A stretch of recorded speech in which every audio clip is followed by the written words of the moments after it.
Everyone, my name is Anuradha Mishra और स्वागत है आपका टारगेट गुरुकुल पर। आप लोग यूनिवर्सिटी एंट्रेंस टेस्ट की तैयारी कर रहे हैं और आपको पता है लैंग्वेज आती है, इंग्लिश आपको पढ़नी है, तो मैं इस बैच में आपको इंग्लिश पढ़ाने वाली हूँ। इन क्लासेस में आप मुझसे इंग्लिश पढ़ेंगे, ठीक है। तो देखो, आज ये हमारी पहली क्लास है, ओके। और सारा कुछ बिल्कुल सामने दिख भी रहा है आपको, बेसिक ही आप जानोगे, ठीक है। और बेसिक जानने से पहले हम एक नज़र डालेंगे हमारे सिलेबस पर, लेकिन उससे पहले मैं थोड़ा सा अपना इंट्रोडक्शन दे दूं। मेरा नाम है अनुराधा मिश्रा, मैं एक बीएससी ग्रेजुएट हूं और उसके अलावा मैंने सीडीएस क्वालिफाई किया है 5 बार, और उसके अलावा मैं पिछले 3 सालों से कॉम्पिटिटिव इंग्लिश पढ़ा रही हूँ। So I have a lot of knowledge and experience to share with you all, okay. तो ये था मेरे बारे में। अब चलते हैं ज़रा सिलेबस पे एक नज़र डालते हैं। आपका जो सिलेबस होता है लैंग्वेज का, इसमें 50 क्वेश्चंस आते हैं, जिसमें से 40 आपको अटेम्प्ट करना होता है। सही क्वेश्चन अगर आप अटेम्प्ट करते हो तो आपको मिलते हैं 5 नंबर, और अगर आपने कोई क्वेश्चन गलत अटेम्प्ट कर लिया है तो उसमें आपका 1 नंबर कट जाता है, राइट। कुछ टॉपिक्स आपको दिए हुए हैं सिलेबस में, जो आपके पास अगर आप प्रिपेयर कर रहे हो तो आपने पहले कभी देखा होगा, एक बार मेरे साथ भी देख लीजिए। लिखा है questions from the language section will be from the following topics but are not limited to. इस चीज पे बहुत अच्छे से ध्यान दीजिएगा। ये 6 टॉपिक्स आपके सामने हैं तो, लेकिन आगे ये भी लिखा है कि ये 6 टॉपिक्स तो होंगे ही, लेकिन जरूरी नहीं है कि इन्हीं 6 टॉपिक्स में ये सिलेबस आपका लिमिटेड रहेगा, इससे बाहर भी क्वेश्चंस आ सकते हैं, ठीक है। तो ये 6 टॉपिक्स कौन से हैं? सबसे पहला आपका आता है रीडिंग कॉम्प्रिहेंशन। रीडिंग कॉम्प्रिहेंशन में क्या होता है, आपके सामने पैसेज दिया होगा, आपको पढ़ना है, उसको समझना है, उसके अंदर जो मीनिंग दे रखी है उस मीनिंग को समझना है, और फिर उस पैसेज पर बेस्ड आपके सामने 5 क्वेश्चंस होंगे, उन क्वेश्चंस को आंसर करना होता है, ठीक है। तो अगर आपकी एक बेटर अंडरस्टैंडिंग है कॉम्प्रिहेंशन पर, अच्छे से आप वो पैसेज समझ सकते हो, तभी आप वो 5 क्वेश्चंस का सही आंसर कर पाओगे, राइट। अब ये जो पैसेज भी होंगे, ध्यान दीजिएगा, 3 टाइप के होंगे, ठीक। मैक्सिमम 300 से 350 वर्ड्स में होंगे और 3 टाइप के ये पैसेज होने वाले हैं। जो पहला पैसेज होगा वो होगा आपका फैक्चुअल। फैक्चुअल क्या होता है? जिसमें फैक्ट्स होते हैं, कोई नॉलेज, कोई इंफॉर्मेशन आपके सामने रखी जाती है, ठीक। तो पहला फैक्चुअल पैसेज होगा और उस पर बेस्ड आपके सामने 5 क्वेश्चंस रहते हैं। दूसरे की अगर हम बात करें, ये है नैरेटिव, ठीक है। नैरेटिव यानी नैरेट करना, यानी स्टोरी नैरेट की जाती है, स्टोरी आपको सुनाई जाती है इस पैसेज में, राइट। तो एक स्टोरी होगी दूसरे पैसेज में, उस पर बेस्ड 5 क्वेश्चंस होंगे। नेक्स्ट है लिटरेरी। लिटरेरी क्या होता है? लिटरेचर से रिलेटेड, यानी इंग्लिश लैंग्वेज के कुछ शब्दों से खेला जाएगा उस पैसेज में, और अगर वो पैसेज आप समझ जाते हो तो फिर से बधाई हो, आप 5 क्वेश्चंस और सही कर लोगे, ठीक है। तो ये बात हो गई 3 कॉम्प्रिहेंशन पैसेज की। सॉरी, थोड़ा सा ऊपर हो गया, थोड़ा सा सॉरी नीचे हो गया, ओके। सेकंड है आपका वर्बल एबिलिटी। वर्बल एबिलिटी में पूरी ग्रामर आ जाती है, जितने भी आपके ग्रामेटिकल रूल्स हैं, ठीक है। अब इसमें क्या होगा, आप आर्टिकल पढ़ोगे, फिर क्या पढ़ोगे, आप वॉइस पढ़ लोगे, फिर क्या पढ़ लोगे, क्वेश्चन टैग पढ़ लोगे। क्वेश्चन टैग के बाद और क्या आपको पढ़ना होता है, इसमें नरेशन भी पढ़ लोगे। ये सारी चीजें आप शायद स्कूल में पढ़कर आ रहे हो, लेकिन एक बार फिर से एक बहुत ही ब्रॉड वे में आप ये सारी चीजें पढ़ेंगे, ठीक। उसके अलावा इसी में आपको पार्ट्स ऑफ स्पीच भी आ जाएगा।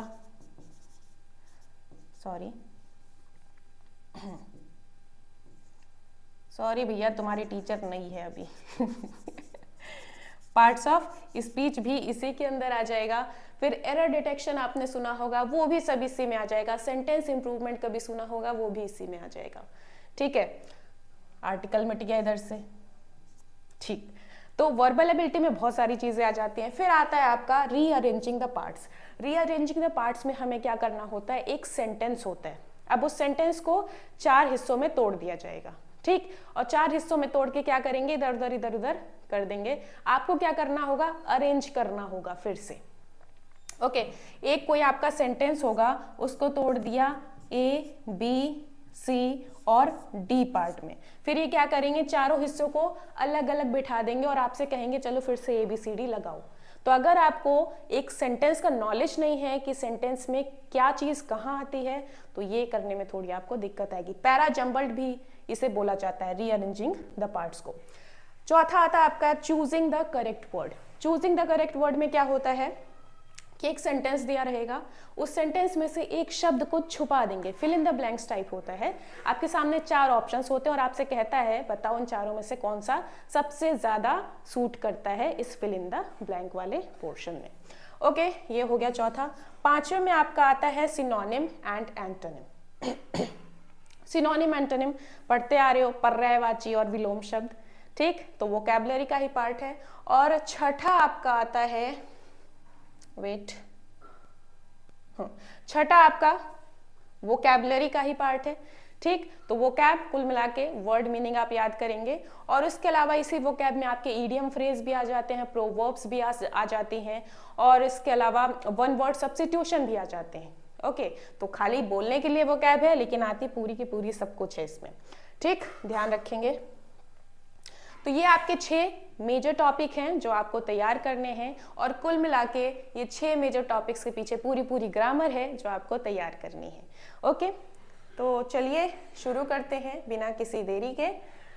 ये सिलेबस था, प्लीज सिलेबस को जरूर ध्यान रखिएगा। किसी भी एग्जाम के आप अगर प्रिपेयर कर रहे हो किसी भी एग्जाम के लिए, तो वहाँ पे सिलेबस जो है वो पहला हथियार होता है आपका, और बहुत ध्यान से आपको पहले सिलेबस समझना होता है ताकि अकॉर्डिंगली आप प्रिपरेशन अपने शुरू कर सको।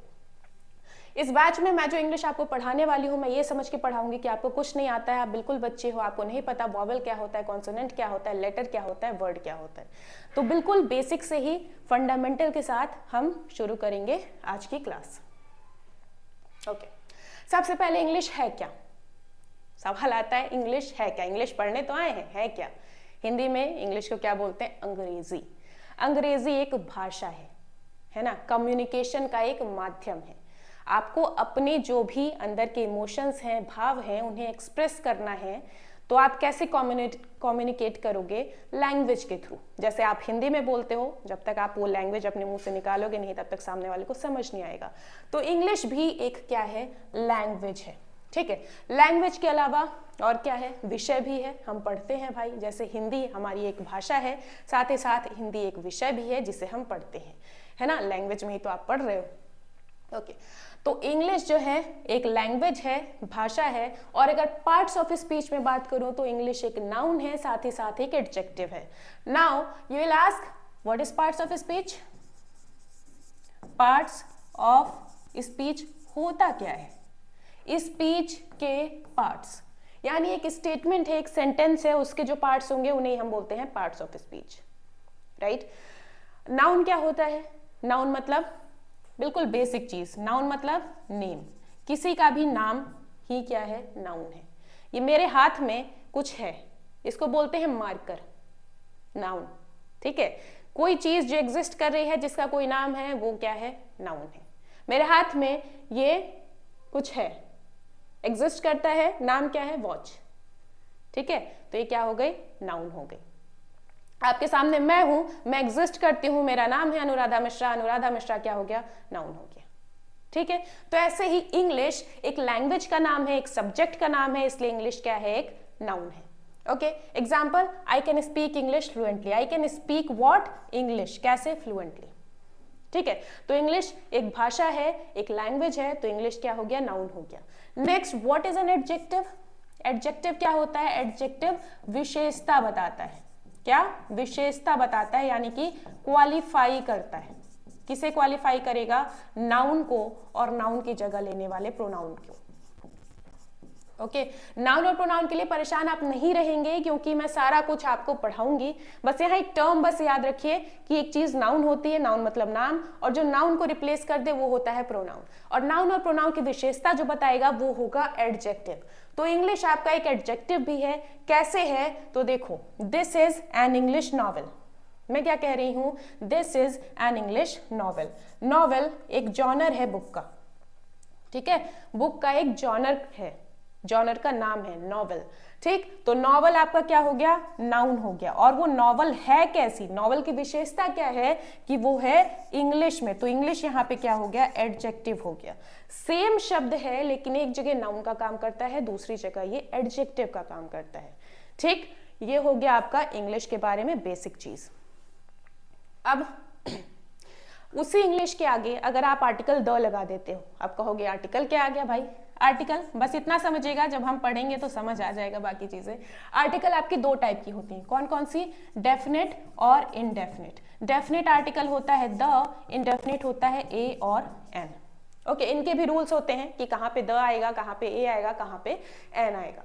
ध्यान बस इतना रखेंगे, किसी भी लैंग्वेज के नाम के साथ अगर हम द लगा देते हैं तो उसका मतलब होता है कि वो लैंग्वेज जहां बोली जाती है वहां पे रहने वाले लोग।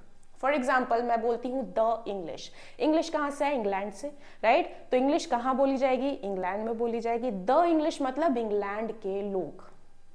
ओके, इंग्लिश पीपल हो गया। ऐसे ही द फ्रेंच, फ्रेंच एक लैंग्वेज है, कहाँ बोली जाती है, फ्रांस में बोली जाती है। द फ्रेंच क्या हो गए, जहां पे फ्रेंच बोली जाती है वहां के लोग, यानी कि फ्रांस के लोग, फ्रेंच पीपल हो गया। ठीक, ऐसे ही मैं बोलूं द पॉलिश, मैं बोल रही हूं द पॉलिश। पॉलिश एक लैंग्वेज है जो कि कहाँ बोली जाती है, पोलैंड में। कहाँ बोली जाएगी, पोलैंड में। तो द पॉलिश का मतलब हो जाता है पोलैंड के लोग। ठीक है, चलिए ये हो गया। अब नेक्स्ट, कोई भी लैंग्वेज आप जब पढ़ते हो तो सबसे पहले उसकी बेसिक एलिमेंट्री स्टेज पे आते हो, दैट इज वर्णमाला, हिंदी में, इंग्लिश में अल्फाबेट, राइट। हिंदी जब आप पढ़ते हो छोटा बड़ा, छोटी बड़ी, ये पढ़ते हो। इंग्लिश जब आप शुरुआत करते हो ABCD पढ़ते हो, है ना। A to Z को आप क्या बोलते हो कि ये इंग्लिश के अल्फाबेट है। ठीक, क्या पता आप कहो कभी ये क्या है, अल्फाबेट है, ये क्या है, ऐसे ऐसे Z तक, ये अल्फाबेट्स है। हो सकता है आपके दिमाग में आए कि अगर मैं पूछूं अल्फाबेट क्या है, अल्फाबेट्स क्या है, तो आप कहोगे A इज एन अल्फाबेट और A to Z क्या है, अल्फाबेट्स है। गलत हो जाओगे आप। क्यों हो जाओगे, तो देखो अंग्रेजी बनाने वाले ना थोड़े से फिरे हुए थे यहाँ से, ठीक है, तो उन्होंने इंग्लिश को भी ऐसे ऐसे ऐसे घुमा के पता नहीं क्या बना दिया। अल्फाबेट और अल्फाबेट्स में आ जाता है डिफरेंस। कैसे आता है, अल्फाबेट होता है आपका A to Z, ये पूरा क्या है, अल्फाबेट है, ठीक है। और अल्फाबेट्स मतलब होता है लैंग्वेजेस। ध्यान रखिएगा, हमेशा ध्यान रखिए, क्या पता कभी एरर डिटेक्शन में आपसे आ जाए पूछने को, ठीक है। अल्फाबेट जो है वो एलिमेंट्री स्टेज होता है किसी भी लैंग्वेज का, जैसे कि ABCD पूरा Z तक, वो क्या हो जाएगा, अल्फाबेट हो जाएगा। चाहे एक हो चाहे पूरा Z तक हो, सब क्या है, अल्फाबेट है। ठीक, जैसे अगर आपके सामने क्वेश्चन हो, my son knows the alphabets of English, मेरा जो बेटा है वो इंग्लिश की अल्फाबेट्स जानता है। अल्फाबेट्स गलत हो जाएगा, अल्फाबेट्स मतलब लैंग्वेजेस। अब इंग्लिश की भी लैंग्वेजेस होने लगी हैं क्या, नहीं। क्या करेंगे, my son knows the alphabet of English, not alphabets. यहाँ कहने का मतलब यही कि मेरा बच्चा जो है वो A to Z जानता है, ठीक है, A to Z जानता है, इसलिए अल्फाबेट होगा, अल्फाबेट्स नहीं होगा। ठीक, ये वाला आपका गलत था, ये वाला आपका सही है। ओके, अल्फाबेट्स का मतलब लैंग्वेजेस। अब इसका भी एक एग्जांपल देखिएगा, लिखा है Raju knows many alphabets. Raju जानता है कई अल्फाबेट्स यानी कई लैंग्वेजेस, तो इसलिए राजू क्या है, पॉलीग्लॉट है। वन वर्ड सब्स्टिट्यूशन है। पॉलीग्लॉट क्या होता है कि ऐसा व्यक्ति जो कई लैंग्वेजेस जाने, वो क्या है, पॉलीग्लॉट होता है। ध्यान रखिएगा, नोट कर लीजिएगा, पॉलीग्लॉट कौन होता है, ऐसा व्यक्ति जो ढेर सारे लैंग्वेजेस जानता है। ठीक, तो अल्फाबेट्स का यूज किस तरह करेंगे, जरा एक बार ध्यान से देख लीजिएगा। अल्फाबेट और अल्फाबेट्स का डिफरेंस ये था। नेक्स्ट, अब देखिए इंग्लिश की ही अल्फाबेट की हम बात कर लेते हैं। A to Z क्या होता है, ABCD EFG, बचपन से पढ़ा हुआ है, बहुत रट्टे मारे हुए हैं। ओके, तो एक बार फिर से पढ़ेंगे, हम सारा कुछ फिर से पढ़ेंगे। आपको पता है इंग्लिश में A to Z आपकी अल्फाबेट है, उसके बाद उसी में कुछ वॉवेल होते हैं, उसी में कुछ कॉन्सोनेंट होते हैं। अगर मैं अभी आपसे पूछ लूं कि वॉवेल क्या होते हैं, आप ऐसे नहीं बताओगे कि AEIOU हमारा क्या है, वॉवेल है, बाकी सारा कॉन्सोनेंट है। ठीक है, मैं आपसे पूछूं AEIOU वॉवेल है क्यों, किस हिसाब से हम कहते हैं कि ये वॉवेल है या ये कॉन्सोनेंट है, ये आपको पता होना चाहिए।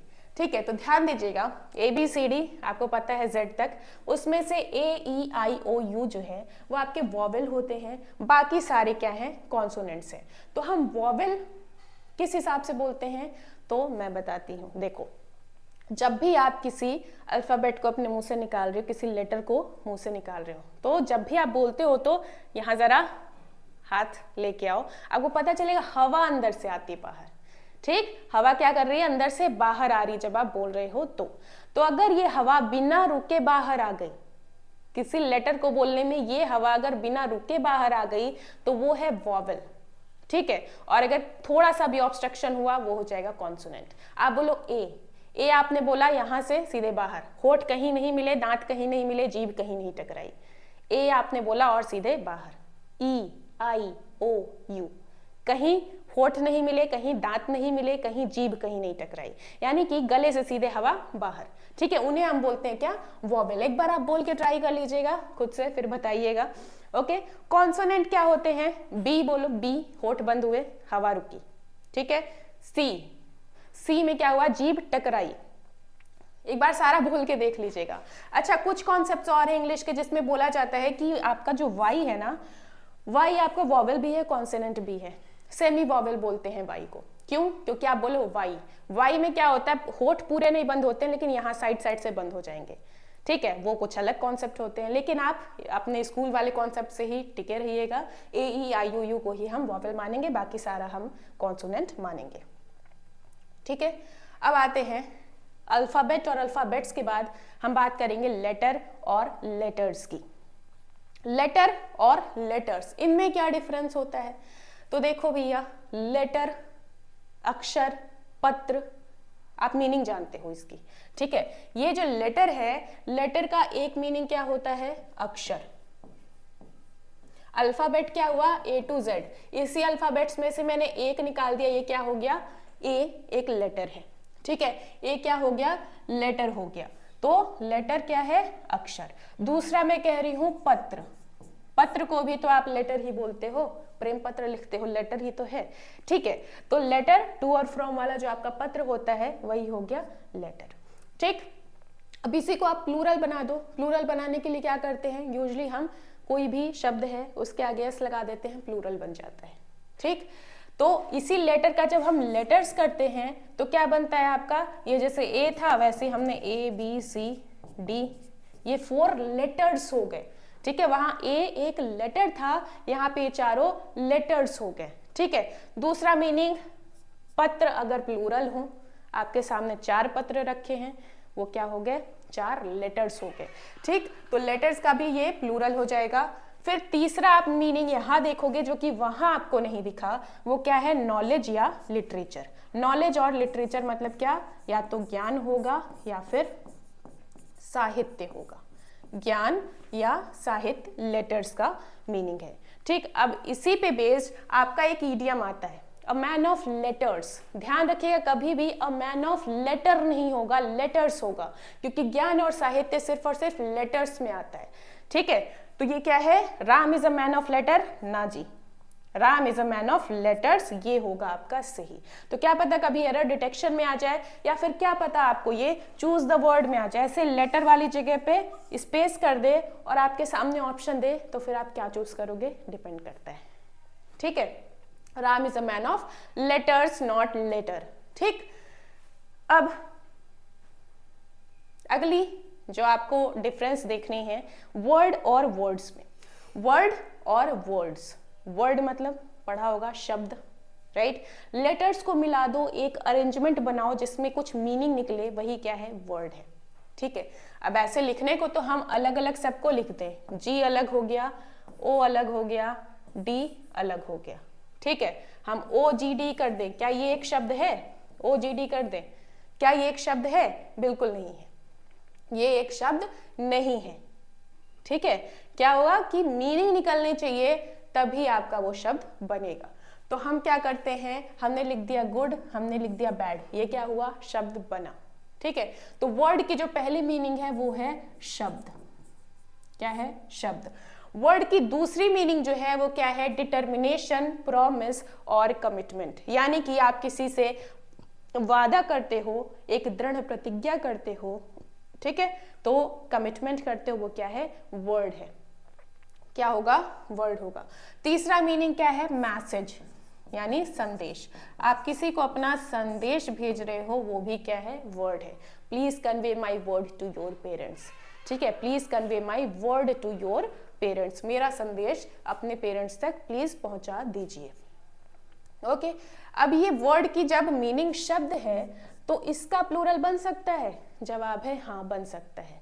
क्यों बन सकता है, क्योंकि इसे आप गिन सकते हो, ये क्या होता है, काउंटेबल। अब आप कहोगे भैया काउंटेबल क्या होता है, तो नाउन अभी आपको बताया था, कोई भी चीज आपके सामने एग्जिस्ट कर रही है उसका नाम है, वो काउंटेबल होती है।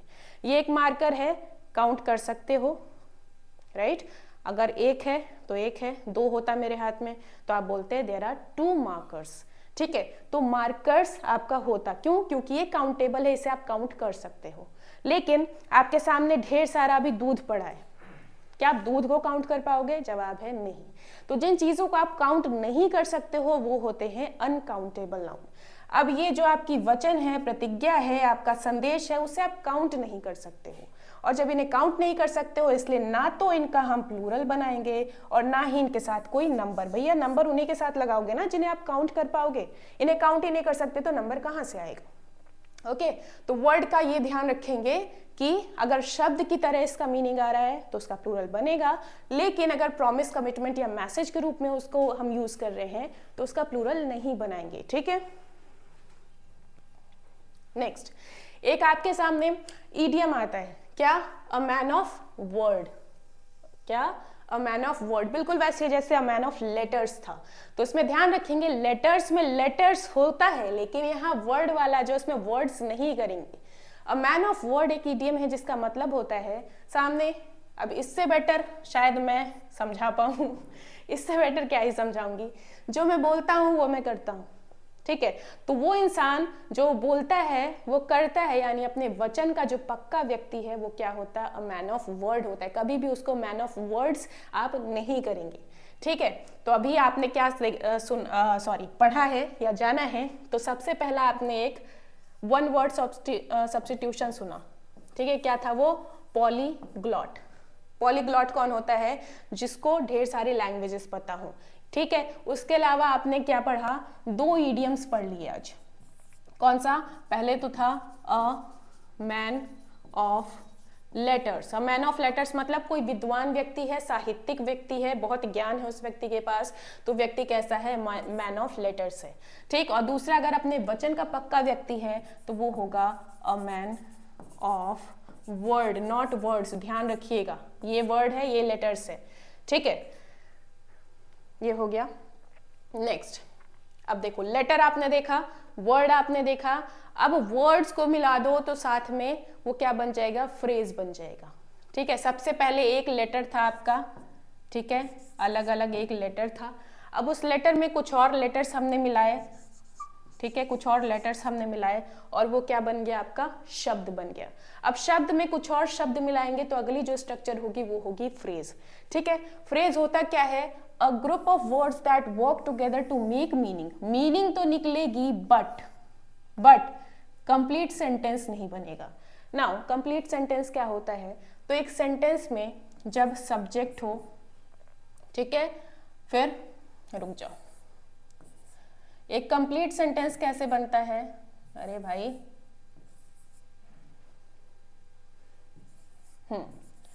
एक सेंटेंस में जब सब्जेक्ट हो और साथ में प्रेडिकेट हो, ठीक है, सब्जेक्ट हो और प्रेडिकेट हो तो बनता है एक कंप्लीट सेंटेंस। अब प्रेडिकेट में भी चीजें आती हैं, क्या, एक तो आता है आपकी हेल्पिंग वर्ब, ठीक है, एक आती है आपकी वर्ब, एक आती है आपकी ऑब्जेक्ट।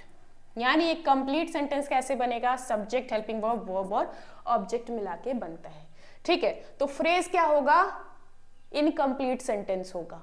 इनकम्प्लीट सेंटेंस क्यों होगा, क्योंकि इसका सब्जेक्ट ही एब्सेंट होगा। डोंट वरी अगर आपको नहीं पता है सब्जेक्ट क्या होता है, वर्ब क्या होता है, ऑब्जेक्ट क्या होता है, सब कुछ बताऊंगी, ठीक है। सब्जेक्ट अगर एब्सेंट है आपका तो आपका ये सेंटेंस कैसा होगा, इनकम्प्लीट होगा और इसको हम क्या बोलेंगे, फ्रेज बोलेंगे। For example, the sun rises in the east, मैंने कहा the sun rises in the east, यहाँ पे इन द ईस्ट जो है वो आपका एक फ्रेज है, इनकम्प्लीट है, इन द ईस्ट, मीनिंग तो निकल रही कि पूरब में, लेकिन क्या ये कंप्लीट सेंटेंस है? कोई मतलब बना है इसका? नहीं। ओके, अब सब्जेक्ट और प्रेडिकेट का क्या केस है उसको भी देखते हैं। देखो, सब्जेक्ट और प्रेडिकेट, एक मान लो आपके सामने सेंटेंस है Anuradha Mishra is teaching English, ठीक है, Anuradha Mishra is teaching English. कोई भी सेंटेंस होगा उसमें एक एक्शन परफॉर्म हो रहा होगा, एक काम हो रहा होगा। इस सेंटेंस में क्या काम हो रहा है? अनुराधा मिश्रा इंग्लिश पढ़ा रही है, पढ़ाने का काम हो रहा है, ठीक है। तो जो काम होगा वो क्या होता है? आपका वर्ब होता है। क्या होता है? वर्ब होता है। जो इस काम को परफॉर्म कर रहा है वो होता है आपका सब्जेक्ट। कौन परफॉर्म कर रहा है? Anuradha Mishra. So Anuradha Mishra is the subject in this sentence, right. तो ये हो गया सब्जेक्ट।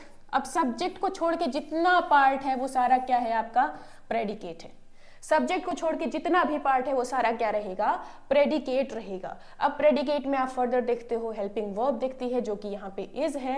वर्ब यानी main action of the sentence which is teaching, and object जिस पर काम हो रहा है। पढ़ाने का काम किस पर हो रहा है? इंग्लिश पर हो रहा है, ठीक है। तो इंग्लिश इज द ऑब्जेक्ट। ये चीज ध्यान रखिएगा, यहाँ भी था। वर्ब क्या है? Main action, subject doer of the work, ठीक है। ऑब्जेक्ट क्या है? जिस पर काम किया जा रहा है। हेल्पिंग वर्ब, आपको छोटे छोटे कुछ शब्द मिलते हैं वर्ब को हेल्प करने के लिए, उसके बारे में सारा कुछ आप पढ़ेंगे, चिंता मत करिएगा, ठीक है। नेक्स्ट आता है आपका क्लॉज। फ्रेज पढ़ा आपने, फ्रेज से जो बड़ा स्ट्रक्चर होता है वो होता है क्लॉज का। अब क्लॉज जो है वो क्या होगा? Group of words which forms part of a sentence and contains a subject and a predicate. इसमें सब्जेक्ट भी होगा, प्रेडिकेट भी होगा, और इसे हम क्या बोलेंगे? क्लॉज बोलेंगे, ठीक है। अब क्लॉज भी कई टाइप के होते हैं, फ्यूचर में हम जरूर पढ़ेंगे, ठीक है। क्लॉज भी कई टाइप के होते हैं, वो सारी बात की बातें हैं। जैसे इस एग्जांपल में समझिएगा, he has a chain which is made of gold. उसके पास एक चेन है जो कि गोल्ड की बनी है। अब यहाँ which is made of gold जो है वो आपकी क्लॉज है, ठीक है। यहाँ पे देखो आपको सब्जेक्ट भी मिलेगा, प्रेडिकेट भी मिलेगा। अब क्लॉजेस भी कई टाइप की हो सकता है कि वो अपना जो मीनिंग है पूरा खुद दे दे, या फिर सामने वाले पे डिपेंडेंट हो। यहाँ पे डिपेंडेंट वाली क्लॉज मैंने लिखी हुई है, ही हैज अ चेन, उसके पास एक चेन है। मैं यहीं अगर खत्म कर दूं तो भी कोई दिक्कत नहीं थी, लेकिन अगला देखो, which is made of gold, जो कि गोल्ड की बनी हुई है। अब अगर मैं इसको यहां से गायब कर दूं, इसको यहां से गायब कर दूं, तो which is made of gold meaning सही से नहीं दे रहा, जो कि गोल्ड की बनी है। बस मैं इतना बोल के शांत हो जाऊं, कोई मीनिंग निकली? जवाब है नहीं। तो ये क्या है? अपनी मीनिंग के लिए इस पर डिपेंडेंट है, तो ये एक डिपेंडेंट क्लॉज है, ठीक है। एक डिपेंडेंट क्लॉज होती है, एक इंडिपेंडेंट क्लॉज होती है। बेटे जा भाई, ओके। एक डिपेंडेंट क्लॉज होती है और एक इंडिपेंडेंट क्लॉज होती है। तो ये क्या है? इंडिपेंडेंट है, इसको अपनी मीनिंग देने के लिए इसकी जरूरत नहीं है, लेकिन ये वाली डिपेंडेंट क्लॉज है, अपनी मीनिंग देने के लिए उसको पहले वाले पे डिपेंडेंट रहना पड़ेगा, ठीक है। ये था आपका क्लॉज। अब क्लॉज के बाद क्या आता है? सेंटेंस। सेंटेंस क्या होता है? Subject, helping verb, verb, object, ठीक। मिलके क्या बना? सेंटेंस बना। आपका जो भाव है, एक सेंटेंस आपने बोला, भाव प्रकट हो गया, बात खत्म, ठीक। सेंटेंस आपके 5 टाइप के होते हैं। कौन कौन से होते हैं? पहला है assertive, then interrogative, imperative, optative, exclamatory. होते क्या है ये? देखो, सेंटेंस जो पहला है वो है एसर्टिव, ठीक है। क्या है? एसर्टिव। एसर्टिव मतलब टू एसर्ट, एसर्ट से ये सेंटेंस बना है। एसर्ट मतलब होता क्या है? अपनी बात रखना। क्या होता है? अपनी बात रखना। अब बात रखना आप 2 टाइप से कर सकते हो, या तो आपका सेंटेंस पॉजिटिव होगा या तो नेगेटिव होगा, ठीक है। जैसे मैं बोलूं मैं इंग्लिश पढ़ा रही हूं, पॉजिटिव सेंटेंस है, ना, नहीं, नेवर कुछ नहीं आया, तो ये क्या हुआ? एसर्टिव में भी पॉजिटिव। मैं बोलूं मैं इंग्लिश नहीं पढ़ा रही हूं, नहीं आया, यानी ये हो गया आपका नेगेटिव वाला। है दोनों ही एसर्टिव, मतलब बस मैं अपनी बात रख रही हूं, सिंपल। एसर्टिव को आप सिंपल सेंटेंस भी बोलते हो, बिल्कुल सिंपल होगा, सिर्फ अपनी बात आपने रख दी, ठीक। अब दूसरा है इंटरोगेटिव। इंटरोगेट करना मतलब क्वेश्चन पूछना। आप किसी से प्रश्न पूछोगे तो वो जो सेंटेंस होगा वो कौन सा होगा? इंटरोगेटिव सेंटेंस होगा, ठीक है। अब इंटरोगेटिव भी आपका 2 टाइप का होता है। कैसे? जैसे मैं पूछूं, मैं कह रही हूं क्या मैं इंग्लिश पढ़ा रही हूं, क्या मैं इंग्लिश पढ़ा रही हूं। आपका जवाब जो होगा वो या तो हाँ में होगा या फिर ना में होगा, उसके अलावा कुछ नहीं। क्या मैं इंग्लिश पढ़ा रही हूँ, हाँ या ना। ठीक है, तो पहले का जवाब जो है आपका वो आपने या तो यस में दिया या नो में दिया, तो ये हो गया आपका पहला टाइप इंटरोगेटिव का। दूसरा, अगर मैं पूछूं मैं क्या पढ़ा रही हूँ, मैं क्या पढ़ा रही हूँ, तो अब हाँ या ना से काम नहीं चलेगा, अब आपको एक शब्द बताना पड़ेगा। क्या पढ़ा रही हूँ, अंग्रेजी पढ़ा रही हूँ। ठीक है, तो इसको हम बोलेंगे डिस्क्रिप्टिव टाइप। इसको क्या बोलेंगे, डिस्क्रिप्टिव टाइप। इंटरोगेटिव भी दो टाइप के हुए आपके, पहले में हाँ या ना में जवाब दोगे, दूसरे में कुछ बोलना पड़ेगा। मैं कहूँ कि आपने खाना खा लिया, हाँ या ना। मैं पूछूं खाने में क्या खाया, अब हाँ या ना से काम नहीं चलेगा। मैं कह रही हूँ खाने में क्या खाया, तुम कह रहे हो हाँ। ठीक है, तो ये हो गया interrogative. Third one is imperative. Imperative मतलब आपसे काम करवाया जाएगा, चाहे कुछ भी कर लिया जाए। ठीक है, या तो आपसे रिक्वेस्ट कर ली जाएगी, या तो आपको ऑर्डर दे दिया जाएगा, या फिर आपसे थोड़ा एडवाइस देके काम कराया जाए। ठीक है, तो इंपरेटिव सेंटेंस वो सेंटेंस होते हैं जहां पे आपको क्या देखने को मिलेगा, क्या देखने को मिलेगा, या तो अरे भाई हाँ, या तो आपको ऑर्डर दिया जाएगा खाना खा लो, ठीक है, या फिर आपसे रिक्वेस्ट की जाएगी प्लीज खाना खा लो, ठीक है, या फिर आपको एडवाइस किया जाएगा कि मुझे ऐसा लगता है तुम्हें खाना खा लेना चाहिए, ठीक है, खाना खा लो। ये भी हो गया एडवाइस। तो ऑर्डर, रिक्वेस्ट और एडवाइस के थ्रू जब आपसे काम करवाया जाएगा वो सेंटेंसेस क्या होंगे, इंपरेटिव सेंटेंस। ठीक है, जैसे मैं आपसे बोलूं शट अप, चुप रहो, इंपरेटिव है। ठीक है, और इसमें जो है ये जो बेसिक आपका स्ट्रक्चर होता है सेंटेंस का वो फॉलो नहीं होता है, यानी आप वहां पे सब्जेक्ट नहीं जोड़ोगे। यूजुअली ये वर्ब से शुरू होते हैं इंपरेटिव सेंटेंस। ऑप्टेटिव की बात करूं तो ऑप्टेटिव में क्या आते हैं, तो अगर आप किसी को कर्स कर रहे हो, भाड़ में जाओ, go to hell, may you die, ठीक है, तो आप किसी को कर्स यानी शाप दे रहे हो, ऑप्टेटिव में आ जाता है। आप किसी के लिए, किसी को विश कर रहे हो, आशीर्वाद दे रहे हो, may God bless you, optative sentence है। ठीक है, मे यू लिव लॉन्ग, जुग जुग जियो, ऑप्टेटिव सेंटेंस है। ओके, तो ये जो मतलब भाड़ में जाना यानी जो शाप वाले सेंटेंस हैं, आप किसी को शाप दे रहे हो, कर्स कर रहे हो, किसी के लिए विश कर रहे हो, आशीर्वाद प्रे कर रहे हो, वो सारे सेंटेंस आते हैं आपके ऑप्टेटिव के अंदर। Next one is exclamatory. Exclamatory क्या होते हैं, तो एक्सक्लेमेटरी बस ये समझिए जहां आप एक्सक्लेम करो, अरे ये क्या हो गया, वाह क्या सीन है, ठीक है, ये सब क्या होता है, एक्सक्लेमेटरी होता है। ओके, एक्सक्लेमेटरी ऐसे एक्सक्लेमेशन मार्क आपको दिखेगा इन सेंटेंसेस में, और अरे यार कितना अच्छा सीन है, आसमान कितना सुंदर है, काइंड ऑफ थिंग्स। ठीक है, तो एक्सक्लेमेटरी में आप एक्सक्लेम करते हो। ये हैं आपके 5 टाइप के सेंटेंसेस। ठीक, अब आगे कुछ क्वेश्चंस हैं, 20 questions are there in front of you, और ये क्वेश्चंस आप जरा देखिए और समझिए, आइडेंटिफाई करिए कि कौन से टाइप का सेंटेंस है। ठीक है, देखिए, थोड़ी देर मैं पानी पी लूं भाई।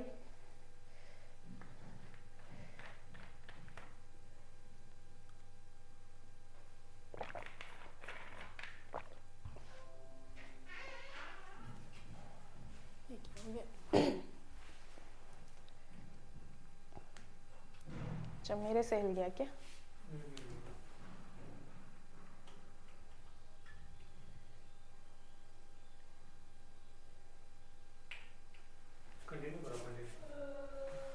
ठीक है, ओके, पहला क्वेश्चन है please shut the Windows and doors. जहां पे प्लीज लग गया यानी कि रिक्वेस्ट हो रही है, और रिक्वेस्ट कहां हो रही थी, इंपरेटिव सेंटेंस में। ठीक है, तो नोट कर लेंगे ये क्या है, आपका इंपरेटिव है। ठीक, इंपरेटिव सेंटेंस है।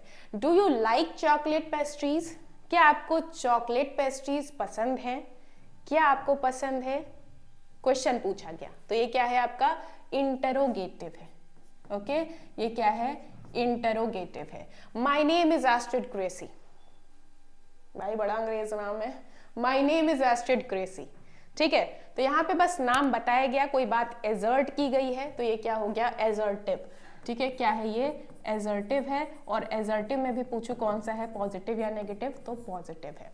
वेयर आर यू गोइंग, आप कहाँ जा रहे हैं, क्वेश्चन पूछा, ये क्या हो गया, वापस से इंटरोगेटिव हो गया। ठीक, सच अ ब्यूटीफुल प्लेस, कितना सुंदर जगह है, कितनी सुंदर जगह है, आप आश्चर्य कर रहे हो, वंडर कर रहे हो, एक्सक्लेम कर रहे हो। सो एक्सक्लेमेशन मार्क भी दिख रहा है आपको, ये क्या हो गया, एक्सक्लेमेटरी। क्या हो गया, exclamatory. Go and try this new flavour, जाओ और ट्राई करो इस नए फ्लेवर को। वर्ब से शुरू कौन सी होती है, इंपरेटिव। ठीक है, कौन से शुरू होती है, ओ भाई लिख दे, हाँ, इम्परेटिव। ठीक है, इंपरेटिव में क्या होता है, रिक्वेस्ट होता है, ऑर्डर होता है, एडवाइस होता है। टुडे इज मंडे, सिर्फ मैंने एक फैक्ट बोला, एक बात बोली, कौन सी है, एजर्टिव है। ठीक, एजर्टिव है। Next, please clean your cupboard today. Cupboard मतलब क्या होती है, अलमारी। प्लीज रिक्वेस्ट कहाँ होती है, इंपरेटिव में होती है। कहाँ होती है, इंपरेटिव में होती है। Next, turn off all the lights and fans when you leave the room. जब आप रूम से बाहर जाएं तो सारे लाइट्स और फैंस को टर्न ऑफ करें। टर्न ऑफ मतलब बंद कर देना। ठीक है, टर्न ऑफ वर्ब से शुरू है और कहीं ना कहीं आपको ऑर्डर या एडवाइस दिया जा रहा है, तो ये क्या हो जाएगा, वापस से इंपरेटिव। सॉरी, मेरा आई थोड़ा सा कैजुअल है। मे आई कम इन, क्या मैं अंदर आ सकती हूँ, मे आई कम इन। तो प्रश्न पूछा जा रहा है, क्या हो जाएगा, इंटरोगेटिव। क्या हो जाएगा, इंटरोगेटिव। ये हो गया। चलिए 10 क्वेश्चंस आई होप समझ आए होंगे। फिर अगले 10 क्वेश्चंस हम देखते हैं। How would you like your coffee, प्रश्न पूछा जा रहा है, तो क्या हो जाएगा, इंटरोगेटिव हो जाएगा। फिर से, I love reading story books, मुझे कहानी की किताबें पढ़ना पसंद है। मुझे कहानियां पढ़ना पसंद है।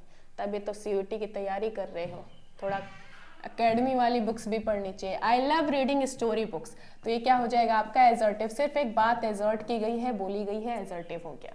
नेवर टेल लाइज, झूठ कभी मत बोलो। नेवर मतलब कभी नहीं।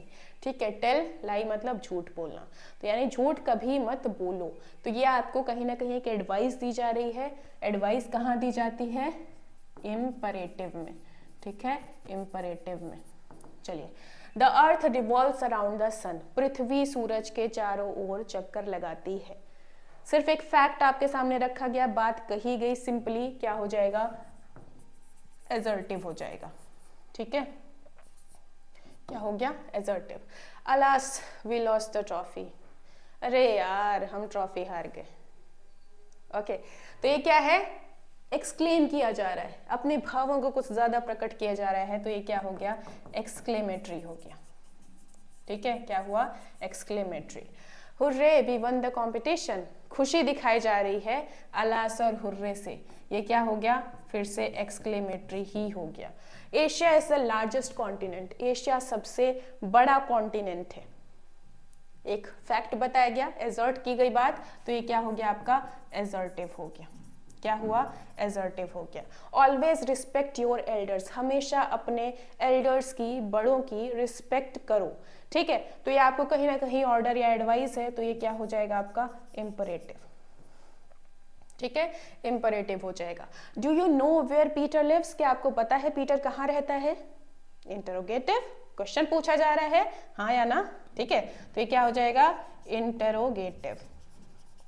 Okay, next one, get out of the classroom, classroom से बाहर चले जाओ। ठीक है, क्लासरूम से बाहर चले जाओ, तो ये क्या हो जाएगा, इंपरेटिव, ऑर्डर दिया जा रहा है। ओके, ये हो गया।